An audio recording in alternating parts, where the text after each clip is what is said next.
All right, what's up?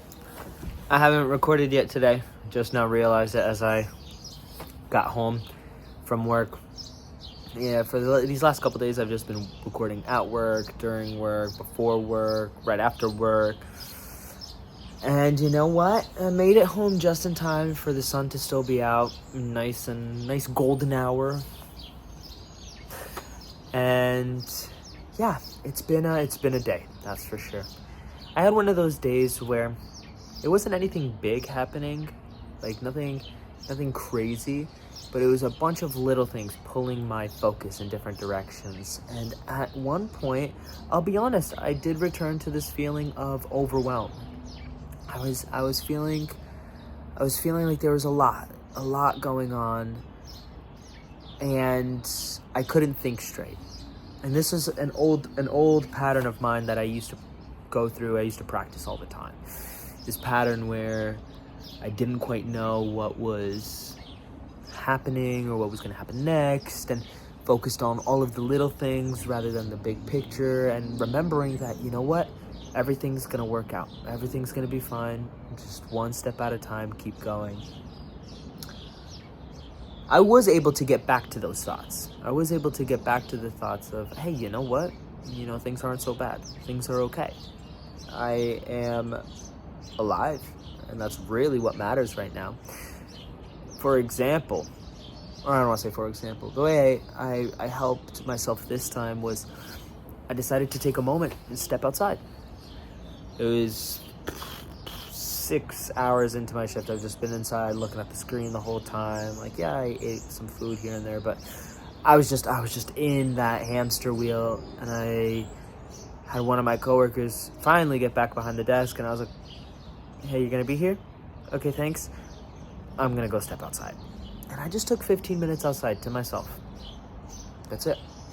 I actually saw some people walking around like throughout the parking lots and whatnot that I knew, and was able to have some nice conversations too, just like quick ones, like 2 to 3 minutes, which is crazy for me because that doesn't happen. 2 to 3 minutes conversation? No. We're doing 2 to 3 hours minimum. That's a joke, but not a joke, right? But anyways, just taking a moment to step outside and change my environment helped so much. I don't know how often you do that for yourself, how often you give yourself that space and that grace. Environment really matters. I want to give myself a new seat, Environment really matters. Where you are matters.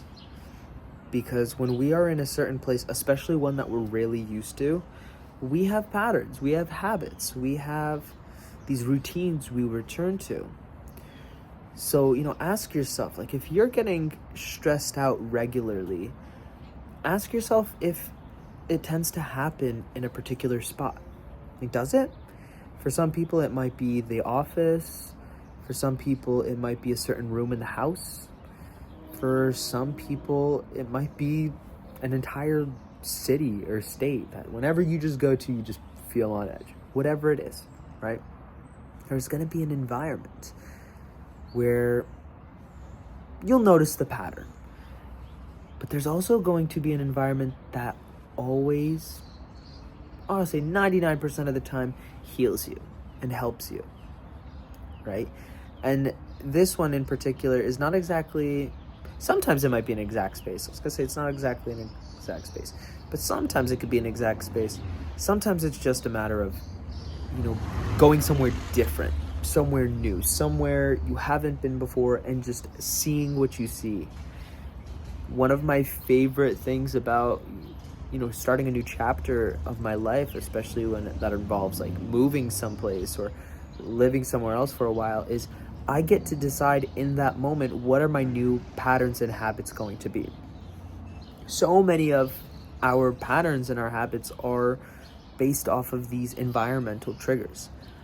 I learned to hack that system a while back when I was actually in college. I first started practicing this, where I realized, like, I'm in a new place. I want to decide how I show up. I want to show up a little differently. And that's actually where I started flossing regularly every day, because up until college, I didn't do that. I was definitely one of those kids that was like, yes, Mr. Dentist, sir. Yes, Miss Dentist, sir. Ma'am, I'm going to floss for sure. Yeah, of course. I'm going to definitely take care of my teeth. I didn't have that many cavities growing up, but I had a couple. I had them. They exist.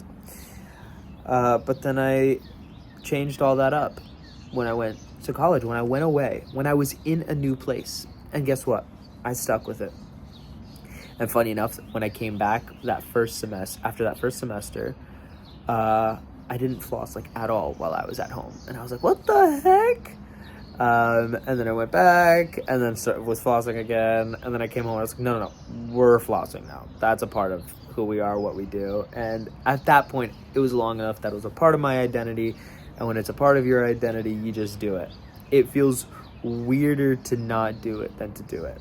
So anyways, long spiel to say, your environment has a lot of power. And sometimes just changing it up a little bit could be your solution. Could be your answer. It'll help you think clear. It'll help you slow down when your mind is racing, and it could help you find that answer. Find what you have to do next. Give yourself that gift of just changing things up. It's a good type of change, and I know change could be uncomfortable sometimes, but this is a good type of change. Embrace it. Enjoy it. Know that it'll help you. And then when you do all those things, when you know all those things, you'll see it actually does help,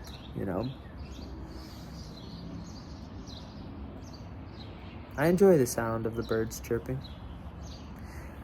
Obviously, if you listen closely, you're going to hear more than just birds chirping. You're going to hear cars driving and motorcycles and trucks and all of that stuff and lots of other noises. Depending on the time of the day, you might also hear an airplane go by or a train horn off in the distance. But I actually drown a lot of that out because all I'm hearing right now is the birds. All I'm hearing is the birds.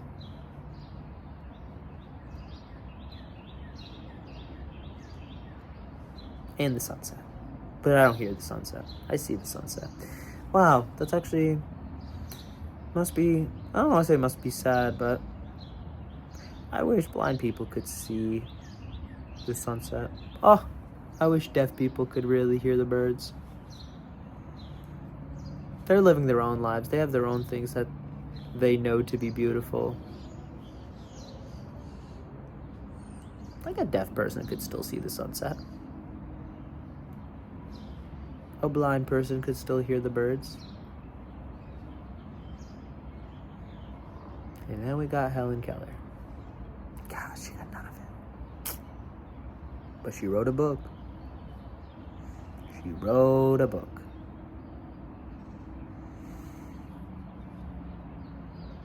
What's going to be your Helen Keller writes a book? That sounds crazy. But what I mean by that is, what's going to be your, big life project / big project / unbelievable task / like whatever you want to call it, right? What's going to be your Mount Everest, your summit? What are you going to do throughout your lifetime that people in the future are going to spend years looking back being like, how did you do that? How did they do that? How did that happen? Of course, most of us don't know what our answer to that question is. Maybe you have an idea. I have an idea for me. Do you have an idea for you? Of what direction you want to go in? What impact you want to make?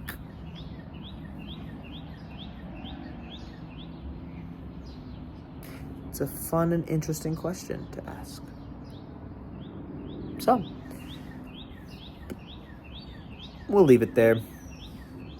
I'm gonna head inside, lay down for a bit. I got one more day of work tomorrow, and then I got a couple days off, and I know those couple days off are gonna be nice and beautiful. I'll play a lot of Stardew Valley then. Yes, sir. Oh, I love you. You rock. And I'm grateful for you.